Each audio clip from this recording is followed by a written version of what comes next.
Oke teman-teman semuanya, selamat datang di video materi pengantar usaha tani yang pertama. Setelah kalian nanti melihat video ini, harapannya kalian bisa memahami dan mengerti terkait dengan konsep usaha tani. Kemudian, yang kedua, kalian bisa mengerti dan memahami bagaimana sejarah dan perkembangan usaha tani. Dan yang ketiga, mengerti perbedaan usaha tani keluarga dan perusahaan pertanian. Dan yang keempat, adalah mengerti dan memahami klasifikasi usaha tani. Baiklah teman-teman, konten dalam video ini berisikan yang pertama yaitu konsep usaha tani, dan yang kedua adalah sejarah dan perkembangan usaha tani, dan yang ketiga usaha tani keluarga dan perusahaan pertanian, dan yang keempat adalah klasifikasi usaha tani. Konsep usaha tani. Menurut Sukartawi tahun 1995, usaha tani adalah ilmu yang mempelajari bagaimana seseorang mengalokasikan sumber daya yang ada secara efisien dan efektif untuk memperoleh keuntungan yang tinggi pada waktu tertentu. Hal ini dikemukakan dalam bukunya Analisis Usaha Tani. Dan yang kedua adalah konsep usaha tani menurut Kadarsan dalam bukunya Keuangan Pertanian dan Pembiayaan Perusahaan Agribisnis. Usaha tani adalah suatu tempat di mana seseorang atau sekumpulan orang berusaha mengelola unsur-unsur produksi seperti alam, tenaga kerja, modal, dan keterampilan dengan tujuan berproduksi untuk menghasilkan sesuatu di lapangan pertanian. Sehingga usaha tani adalah himpunan dari sumber-sumber alam yang terdapat di tempat itu yang dipergunakan untuk kegiatan produksi pertanian. Dan ilmu usaha tani adalah ilmu terapan yang membahas atau mempelajari bagaimana menggunakan sumber daya secara efisien dan efektif pada suatu usaha pertanian agar diperoleh hasil yang maksimal.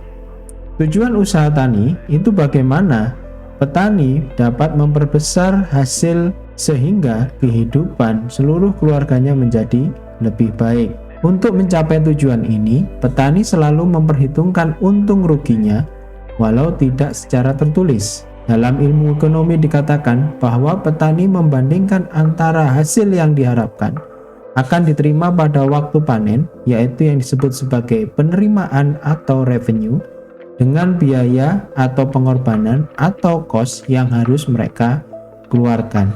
Hasil yang diperoleh petani pada saat panen disebut produksi, dan biaya yang dikeluarkan disebut biaya produksi. Agar tujuan usaha tani tercapai, usaha taninya harus diharapkan bisa produktif dan efisien. Kemudian kita masuk dalam sejarah dan perkembangan usaha tani. Sejarah dan perkembangan usaha tani pertanian di Indonesia diawali dengan sistem ladang berpindah-pindah, di mana masyarakat menanam apa saja hanya untuk memenuhi kebutuhan pangan. Kemudian sistem sawah ditemukan.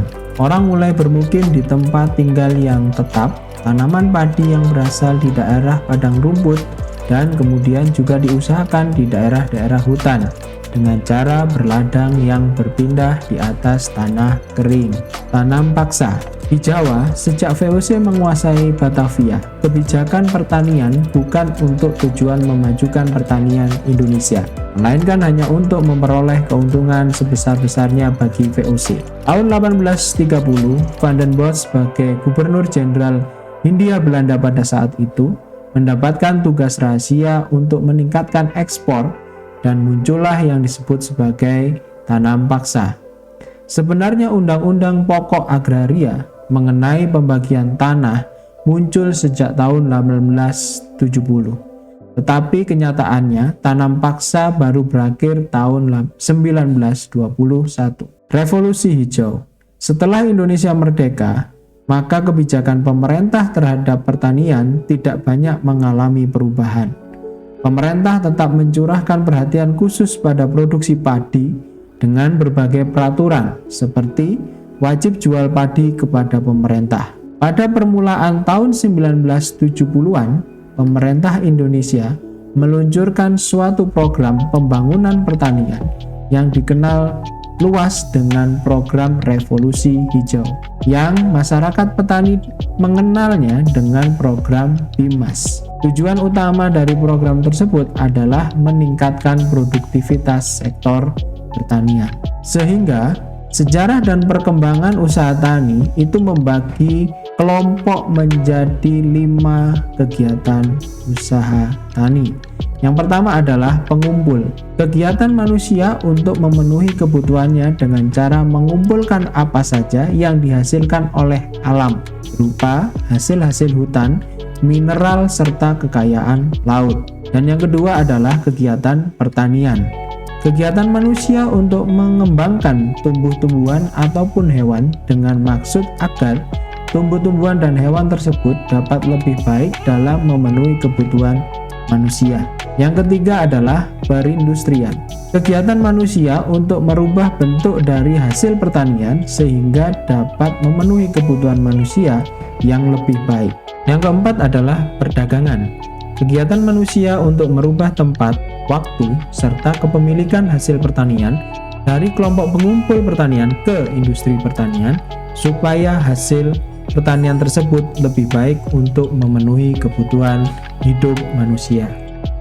Dan yang kelima adalah jasa-jasa yang lain, yaitu kegiatan manusia untuk memperlancar kegiatan terdahulunya, yaitu ada pengumpul, pertanian, perindustrian, dan perdagangan. Berikutnya adalah usaha tani keluarga dan perusahaan pertanian. Usaha tani keluarga adalah usaha tani di mana terdapat tenaga kerja yang sebagian besar tenaga kerjanya berasal dari keluarga petani itu sendiri dan sebagian besar pendapatan petani dalam setahun berasal dari usaha taninya. Kemudian yang kedua adalah perusahaan pertanian.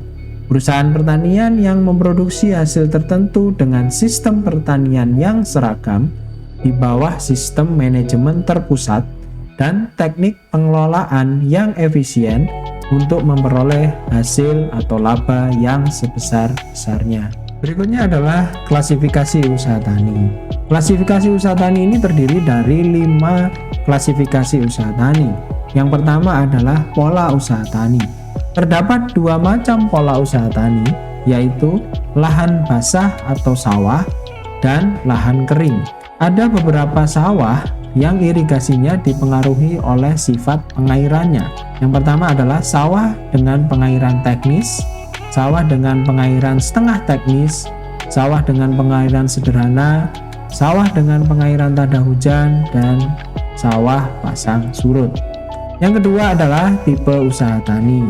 Tipe usaha tani menunjukkan klasifikasi tanaman yang didasarkan pada macam dan cara penyusunan tanaman yang diusahakan. Macam tipe usaha tani itu yang pertama ada usaha tani padi dan yang kedua ada usaha tani palawija.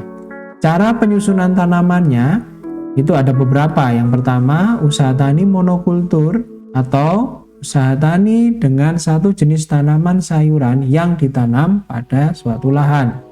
Pola ini tidak memperkenankan adanya jenis tanaman lain di lahan yang sama. Petani sayuran monokultur memiliki lahan khusus, jarang yang melakukan di lahan yang sempit. Kemudian, selain monokultur, ada yang namanya pola tanam tumpang sari. Pola tanam tumpang sari merupakan penanaman campuran dari 2 atau lebih jenis sayuran dalam sebuah lahan pertanian. Berikutnya yang ketiga adalah struktur usaha tani. Struktur usaha tani menunjukkan bagaimana suatu komoditas pertanian itu diusahakan.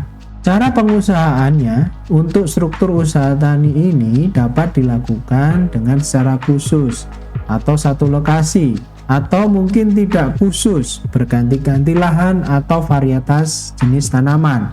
Kemudian bisa menggunakan campuran 2 jenis atau lebih varietas dalam satu lahan. Misalnya tumpang sari dan tumpang gilir. Yang keempat adalah corak usaha tani.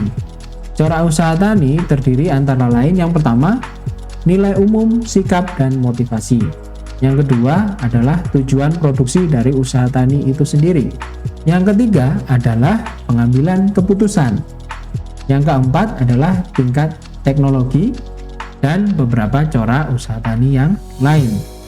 Yang terakhir adalah bentuk usaha tani. Bentuk usaha tani ini dibedakan atas penguasaan faktor produksi oleh petani. Yang pertama adalah bentuk usaha tani perorangan. Faktor produksi dimiliki atau dikuasai oleh seseorang. maka hasilnya juga akan ditentukan oleh seseorang itu sendiri. Yang kedua adalah bentuk kooperatif.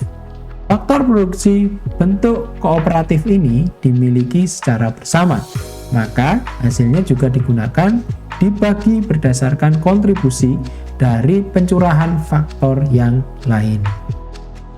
Baik teman-teman semua, itulah video penjelasan pengantar usaha tani sesi pertama ini. Silakan kalau ada pertanyaan atau diskusi bisa kalian tuliskan di kolom komentar di bawah. Oke, selamat belajar dan happy learning.